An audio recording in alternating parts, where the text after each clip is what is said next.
Buenas tardes. Bueno, voy a tratar de ser breve. Vamos a ver los documentos de licitación y reglas de licitación en las subastas. En principio, vamos a ver la base legal que tiene la subasta inversa en el Perú, el uso de la subasta inversa, los tipos que tenemos en la legislación, las condiciones que deben tener los postores, las bases de manera general para los procesos de contratación y otros aspectos adicionales que se utilizan en las subastas inversas. Y un tema adicional que es la descalificación en los procesos. Vamos de frente ya al tema. La base legal. La base legal es la normativa de contrataciones del Estado y el reglamento de contrataciones del Estado vigentes desde el 2009. La directiva de subasta inversa que, recientemente puesta en aplicación desde el año 2012, diciembre de 2012. Y incluimos aquí la normativa sectorial aplicable. ¿Por qué? Porque, como hemos visto en el ejemplo de normalización, la normativa aplicable también se, incluye en las fichas técnicas y en las bases. Vemos ahí diferentes nombres, pertenecen a los entes rectores, el SENASA, la DIGESA y el SENASA ven el tema de alimentos, la DIGEMIT el tema de medicamentos y otros por el estilo, digamos, que definen las políticas sectoriales y elaboran los reglamentos técnicos.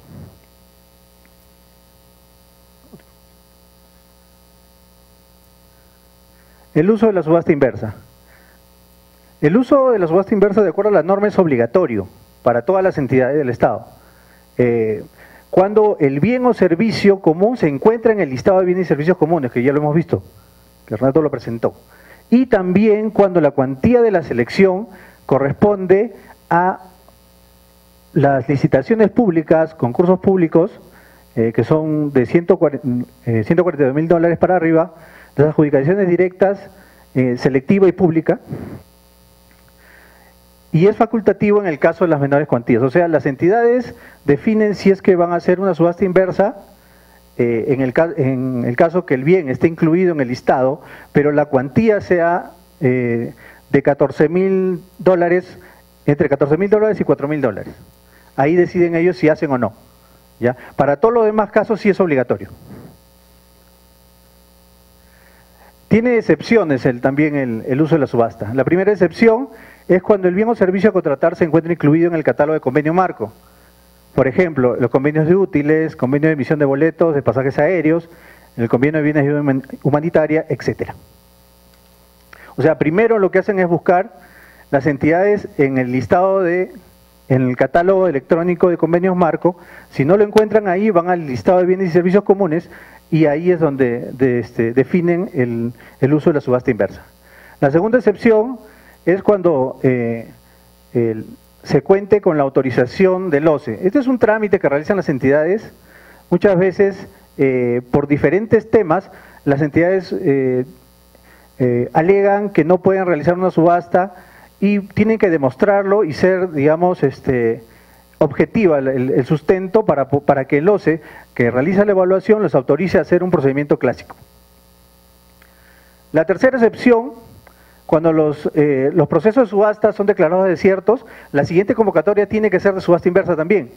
Pero cuando por A o B motivos el OCE, digamos, hace una constante evaluación del listado, si excluye la ficha, entonces el siguiente proceso tendría que ser por la modalidad clásica.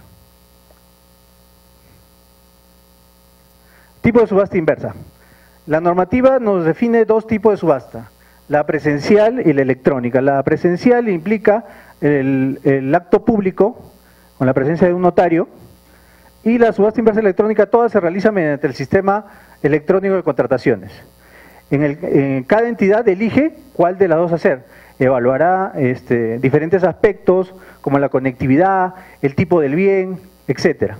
Pero si es una menor cuantía, sí obligatoriamente tiene que ser electrónica.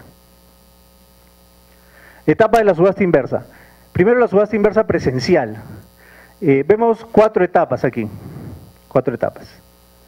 La primera es la convocatoria, luego viene el registro de participantes y luego el acto público que está abajo. El acto público comprende la presentación de propuestas, el periodo de puja y el otorgamiento de la buena pro cuando sea posible.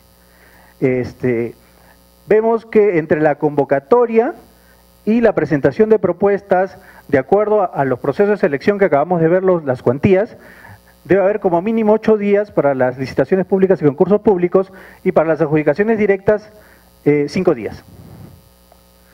Aquí vemos que la subasta inversa no tiene o no es necesario utilizar un tiempo para elaborar requerimientos y ponerlos, digamos, publicarlos con las bases que podrían ser observados, porque todos los procesos clásicos tienen consultas y observaciones. Esa parte no existe acá, es un proceso simplificado. Como ya está definido en la ficha técnica cómo se va a comprar y todas las especificaciones, se obvia esa parte. Por eso que son procesos cortos. De la misma manera tenemos la subasta inversa electrónica, que, bueno, acá está en 4 partes. También la convocatoria, que se realiza a través del SEACE.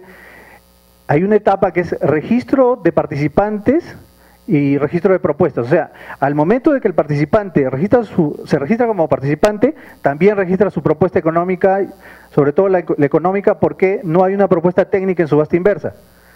¿Por qué? Porque solamente hay un sobre de habilitación.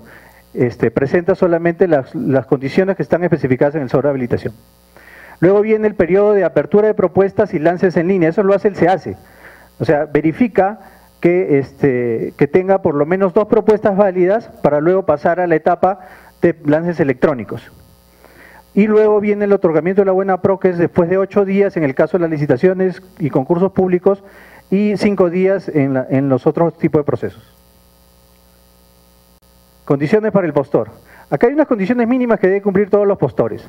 Contar con inscripción vigente en el Registro Nacional de Proveedores, no estar inhabilitado para contratar con el Estado, o sea que no haya sido sancionado, que no haya sido retirado del registro de proveedores, y cumplir con los requisitos exigidos en la ficha técnica. Ya sabemos todo lo que hay en la ficha técnica, ¿no? Estas condiciones deben ser verificadas durante todo el proceso de la selección de proveedores. O sea, tiene que estar vigente su registro de proveedores desde que se inscribe como participante hasta la suscripción del contrato. Requisitos exigidos en la ficha técnica. Hablamos aquí del sobre de habilitación. El sobre de habilitación tiene todos los requisitos que están también en la ficha técnica, que son de cumplimiento obligatorio de los proveedores. Aquí vamos a ver la diferencia en que hay entre la subasta inversa presencial y la electrónica respecto al momento de cuando se revisa este sobre de habilitación. En la subasta inversa presencial vemos que la revisión del sobre de habilitación, o sea, todos los requisitos, vuelvo a repetir, se realiza antes del periodo de puja. O sea, el acto presencial, se presentan todos los proveedores, presentan su sobre de habilitación y su propuesta económica. Entonces el comité especial, que es el encargado, realiza la revisión de los sobres de habilitación y dejando, digamos, no evaluando, sino revisando el cumplimiento de los proveedores de los requisitos exigidos. Y solo los que pasen esta revisión van a poder entrar al periodo de la puja. En el caso de la electrónica es diferente. Primero se realizan los lances en línea. Entran todos. Hay una presunción de veracidad en la subasta inversa. Se presume que todos los proveedores cumplen con lo de la ficha y bueno, los documentos que están presentando deberían estar alineados a los requisitos exigidos, ¿no? Para finalmente hacer, después del periodo de puja, la revisión del sobre de habilitación.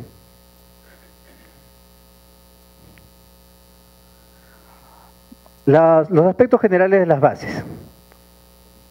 Debemos precisar que las bases estandarizadas son para todos los procesos de selección. No hay bases estandarizadas exclusivas para la subasta inversa, sino se toman las bases de los procesos de selección de bienes y servicios y se adaptan a la subasta inversa.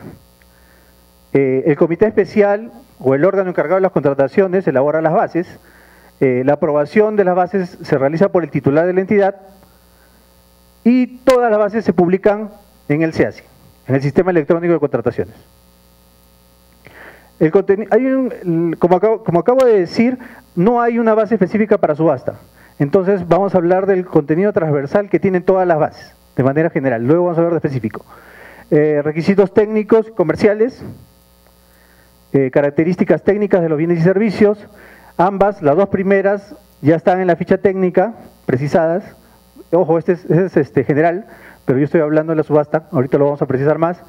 El lugar de entrega, el plazo de ejecución, según sea el caso, las garantías de ejecución de la prestación, la definición del sistema modalidad, que en este caso es la modalidad de subasta inversa, el cronograma del proceso, que vamos a hablar de las etapas del proceso, el cronograma está aquí, y el método de evaluación, que en este caso, solamente en este caso no entraría en los procesos de subasta porque no hay un método de evaluación, ya que solamente se considera el precio. El valor referencial, las fórmulas de reajuste en casos especiales y la proforma del contrato. Todo esto es el contenido general de todas las bases de los procesos. Como les dije, solamente el método de evaluación y calificación es el que no se aplica a las subastas. Vamos a ver aspectos adicionales en la subasta misma. La base de subasta, la ficha técnica del bien y los documentos exigidos en la ficha técnica, o sea, los requisitos. Vuelvo a repetir, lo que ya estaba en las bases de manera general, está lo preciso aquí en la parte de subasta porque están ligados directamente a la ficha técnica. Luego la certificación, lo que habló Renato de la certificación de calidad, vamos a verlo un poquito más en un momento, y otras condiciones que señale la entidad, referidas al suministro, básicamente a cómo se va a suministrar el servicio o el bien. Y bueno, lo último sería el tema de márgenes de mejora que pueden haber en las subastas. Sobre la ficha técnica debe utilizarse la versión vigente, la que se debe incluir en las bases, debe tener la ficha en versión vigente y no hacer ninguna modificación. Si hay alguna modificación o usa una ficha que está desactualizada porque hay versiones, ustedes pueden entrar al listado de bienes y servicios comunes que hay versiones, tiene que usar la última versión, si no podría ser declarado, no, sería declarado desierto el proceso, si no hay cumplimiento de esto. Luego, bueno, acá puedo precisar algunos requisitos técnicos. Por ejemplo, en el caso de combustibles, la autorización de los OSINERMIN, digamos, para comercializar. El OSINERMIN es el organismo supervisor de hidrocarburos y el certificado de usuario de insumos químicos fiscalizados. Es un tema que lo ve la SUNAT, o sea, la entidad que hace seguimiento al tema de los impuestos en el Perú, que también tiene esta responsabilidad, ¿no? En el caso de alimentos, el registro sanitario, por ejemplo, es un requisito, y la resolución directoral del plan HACCP también es otro requisito. Todos los requisitos son, acordémonos que son definidos por los entes rectores. En el caso de medicamentos, por ejemplo, otros requisitos, el registro sanitario del bien, los certificados de análisis, que se pueden ver en las fichas técnicas también, las constancias de establecimiento farmacéutico, y las diversas certificaciones que también emite el órgano rector. El órgano rector evalúa y emite certificaciones de todas estas certificaciones para todos los proveedores. Y todas son de cumplimiento obligatorio y deben ser incluidas en los sobres de habilitación. En el tema de la certificación, ¿qué tenemos que ver ahí en las bases? Obligatoria, la condición es obligatoria, opcional y prohibida, como lo mencionó Renato. Obligatoria solo para el caso de medicamentos por ser una política sectorial. Opcional para todos los demás casos. Dependerá de la entidad que decida solicitarla o no. Y prohibida, como ya lo mencionó Renato, ¿no? Por ejemplo, puso el caso del gas natural, por ejemplo. La cantidad de certificaciones, bueno, pues hay certificaciones que pueden pedirse, por ejemplo, en medicamentos se compra para un año y hacen 12 entregas, 12. Y puede definir, por ejemplo, por 4 entregas tienes que darme un control de calidad. O por todas las entregas, si deseas, ¿no? Otras condiciones que señala la entidad, como en el caso de los combustibles podemos ver la zona de abastecimiento, el cronograma del suministro y procedimientos adicionales para cómo define la entrega del bien, en este caso vales de consumo de combustibles, por ejemplo, ¿no? Debe estar especificado también en las bases, ¿no? El horario de atención que debe haber, mínimo. Hay entidades que piden que la atención de los grifos o estaciones de servicio sea 24 horas, por ejemplo, ¿no?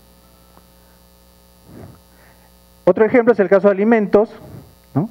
Que definen la presentación, el empaque, el lugar de entrega, el cronograma de las entregas, el rotulado, que es muy importante para los alimentos, y el cómo deben transportarlo, ¿no? Son condiciones adicionales. En el caso de medicamentos, el logotipo se refiere a que las entidades hacen poner el logotipo, de, por ejemplo, con un sello no comercializable, ¿no? Para que no estén, digamos, a veces vendiendo este tipo de bienes, ¿no? Exigen el logotipo, ¿no? Se tiene que especificar en las bases. El embalaje, por ejemplo, en algunos casos hay medicamentos que requieren la cadena de frío, ¿no? Entonces se especifica que se ponga una caja de Tecnopor con frío o con ciertas condiciones, ¿no? Que mantengan el bien sin deteriorarse, ¿no? El cronograma de entrega también, ¿no? Finalmente vamos a ver aquí los márgenes de mejora, que también tienen que ser incluidos en las bases. Para la subasta inversa presencial tenemos lo que llamamos el decremento mínimo, ¿no? Es una cantidad, un porcentaje del 0.1% al 3% del valor referencial, el cual deben respetar a la hora de hacer los lances los proveedores. Lo principal es aquí que no se generen pujas eternas, ¿no? Y no voy a pujar de dólar en dólar, ¿no? Sino se establece un decremento mínimo. Y para la subasta inversa electrónica no hay un valor definido. Solamente se define un tiempo que se deben realizar los lances en línea y los proveedores se atendrán regularmente cuando está terminando el plazo, empiezan a hacer las pujas, o las pujas son más recurrentes, porque hay un cierre aleatorio que dura media hora y no saben en qué momento le van a cerrar el ítem, entonces ahí es donde empiezan a hacer las mayores cantidades de pujas. Pues de repente al principio no hay, pero al final sí se acumulan las pujas.